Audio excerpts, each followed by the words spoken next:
Right, well, highlights. I mean, if I just set the scene a bit, I mean, I'm still a Labour Party member, and I could have paid my £100 or whatever to be a visitor at conference. I could have spent a few more quid going to the World Transformed event, which is more interesting than the Labour conference. But you can go to conference. You don't have to be a Labour Party member, and there'll be something to go and watch. And for at least 2 years running now at the Rialto Theatre, which is quite near the conference, there was an event which was run by the Resist movement. So by spending all of my time there and meeting very interesting people, my membership is jeopardized. Either I'll leave the party soon when I choose, or it's inevitable that they're bound to expel me in the next few weeks simply for attending the Resist Festival. The Resist Festival, probably half the people who attended it are Jewish. Many of them have already been expelled or suspended or harangued. And that's what is such a farce. I had a brilliant time at conference as a member who didn't actually step foot inside the conference hall. And I was surrounded by brilliant people who actually know the meaning of the word solidarity. And they felt empowered to talk about whatever they wanted. We talked about Julian Assange, we talked about WikiLeaks, we talked about the witch hunt, we talked about the security state. So in a way, although I'm still a member, if you're not a member, it's nothing to be scared of anymore. The shackles are off you and you can again say what you want. And it's a very liberating feeling, and I'm going to be there soon. So obviously, given that you're free to speak your mind and you're not looking over your shoulder, you're going to have a much better, more interesting festival. And I imagine that the World Transformed people still had to watch what they said. So really, the highlight for me was the fact that we talked about Palestine at the Rialto because you're allowed to there. And there were some very moving speeches. We even had a live link to Hebron, where the organizer of Youth Against the Settlements was there. Very inspirational man. And I was really moved at one point because, I mean, normally we say to the Palestinians, we're on your side and don't give up. But he was the one telling us not to give up. I mean, he knows what some of us have had to go through and what it's like to be in this country supporting the Palestinian people. And he wants us not to give up on them, and he wants us to be brave. And, I found that really moving, that they're actually thinking about us and what we've had to go through. And he made the point that even without Jeremy Corbyn, despite the fact they've had to drive pro-Palestinian elements out of the Labour Party, that motion which declared Israel an apartheid state actually carried despite everything that's happened. And that suggests to him that the Palestine issue is one that can never be ignored. The injustice is far too great. And that's what's buoyed me a little bit, despite all the negativity and the fact that, fake democracy has won this week and they've had their week and you can't take it away from them. They have won really this battle of, but it's not a real victory based on sort of justice and truth and solidarity. I mean, the left is meant to be about solidarity, and these people have spent the last 2 years kicking people out. You're more likely to get kicked out of the Labour Party now if you're Jewish, which to me suggests that this party, it's obviously not a problem of anti-Semitism if people kicked out of the party are mainly Jewish people. The fact is they're left-wing Jewish people, and that's racism in itself to discriminate against them. But so that was a highlight amongst all the dark. There's a lot to be hopeful about. Well, I'm not surprised at all. There's no excuse for a political party in this country to let any journalists in to report on the conference. I mean, but then again, this is the current Labour Party. Everything they've done this week has been, as I say, it's a phony democracy. It may look good on TV, and they know they've got these, bought corporate entities reporting the message that they want to put out. But I hope one day the public will see through this. If your news organization is happy to pump out a certain message and it's what the political parties want you to put out there, then the people will give up thinking that, you know, they have a stake in the, you know, in the media in this country, and they'll move to other things. I mean, increasingly it will be easy to set up perhaps your own newspaper. People are already making some of the best shows on YouTube, which are ones where you get somebody who knows what they're talking about, and they'll take a news article or a news report, and they'll literally break it down sentence by sentence, and they expose the horror of what is the mainstream news. And eventually people will get pissed off that people are earning £120,000 a year to write fabrication, because I mean, I love the Jimmy Dore show, and I suggest anyone go out there and watch it. I mean, a lot of people say, oh, he's a bit too noisy and a bit too shouty, but he's a Jewish comedian who grew up in New York. So yeah, he's a little bit feisty, but he's also genuinely angry about what's happening across the globe.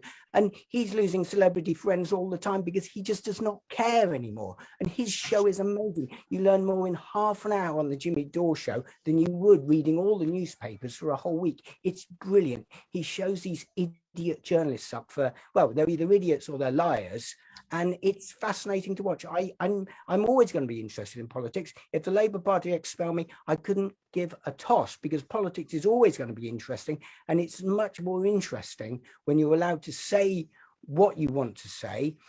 People, you know, then, you know, see the integrity in doing that.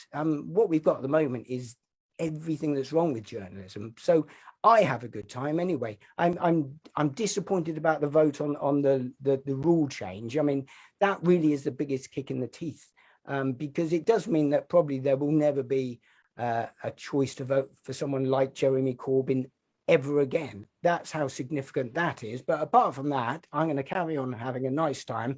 I'm going to be, you know, improving my knowledge by listening to people who aren't lying to me. And generally, I think it'll be the power of debate and truth and honesty, which will, you know, hopefully see the back of these idiot journalists who can't get away with this forever. And I say, if you are bored of telly generally, go and watch the Jimmy Dore show, go and watch the Grey Zone on YouTube. There's hundreds of brilliant shows, and it will blow your mind. You'll learn something new and interesting every single day, and you'll never be bored again, I promise. Brilliant. Thank you, Damien. So, Tom, can I just ask both of you now then, because you've identified, Damien, that the internal democracy vote in terms of the decision who's going to be leader, is that your ultimate low from the conference? Oh, it absolutely, because that really does mean something. And what amazes you, it's almost like how pathetic the left can be sometimes. They obviously wanted to bring in the electoral college, and that would hand more power to the MPs again, you know, rather than it be one member, one vote. The MPs, however few there are these days, would make up a third of the votes. Now, that was all about making sure that they have a veto on any left-wing candidate standing. So supposedly all the unions and all the good lefties showing solidarity said, no, will not pass, Starmer, that is our red line. And then, of course, he goes away and comes up with another little trick which will still make sure you'll never get a left-wing candidate again.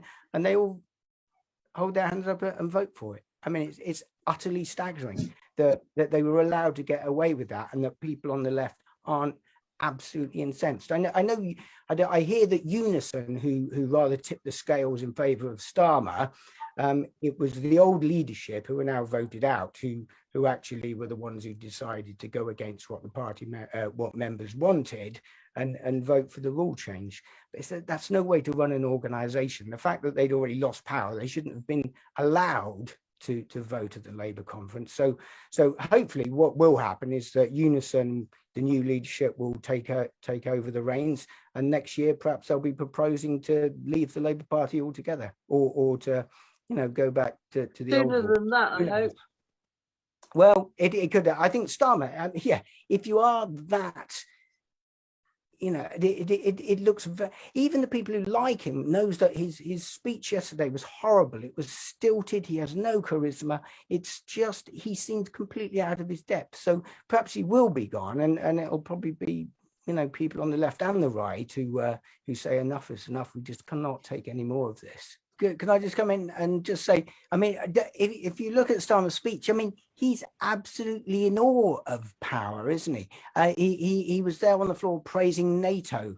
You can now join Labour Friends of the Police. I mean, everything about it, about duty and royalty. I mean, that's where he is. So nothing is going to change, is it? What about the Nazi slogan? So it doesn't matter. There might be some good things, but it's like the Democrats in America. Who would vote for Hillary Clinton over any of them? I mean, you don't want to vote for any of them until things change and until the members fight for democracy in their own party and get the leaders that they want, and the leadership listens to the members who have all the best ideas, then nothing's going to change. So I would not vote Labour. I have no intention of doing that ever again, while it is what it is, because there's, you know, whether it's Starmer in charge, given what he said yesterday, or the Tories, the fact is we are more likely to go to war under him and the Tories, and we wouldn't have done under Corbyn. I mean, they're sending warships to China. I mean, I feel unsafe that things are going to kick off. I mean, they don't talk about what's happening on the other side of the world, America's pivot towards Asia. It's a scary thing, and we don't talk about it. But that idiot Starmer will fall into line with everything, and you could easily have another Iraq on your hands. And it's really peace around the world that really interests me more than anything, because even if you get your domestic policy at home right, I'm not gonna, you know, turn a blind eye to what we do around the world, blowing people up and blowing here, you know, making them into basket cases. It's terrible. But what was good about the place I went to, there was this festival. You got people like Matt Kennard, who produces UK Declassified, who talks about these things, and he takes on the security state and the military head on. And his debate was about, you know, Assange. I mean, this very brave man was there. He could be the next Julian Assange, possibly. I mean, his journalism is traditional. It's slightly different to Julian Assange, but people like him are the ones that, you know, really need to be worried these days, and we need to support them. Tom, I think you made all the points, which basically demolishes his speech. I mean, he was telling anecdotes that lasted about 5 minutes, and you knew after the first 30 seconds where it was going and what the conclusion was going to be. It was like somebody who has no charisma trying to tell a funny joke. It was amazing. And those anecdotes were very boring, and they were all basically saying the same thing. And it generally ended with some reference to his dad and how he learned everything at the kitchen table. I mean, it was excruciating.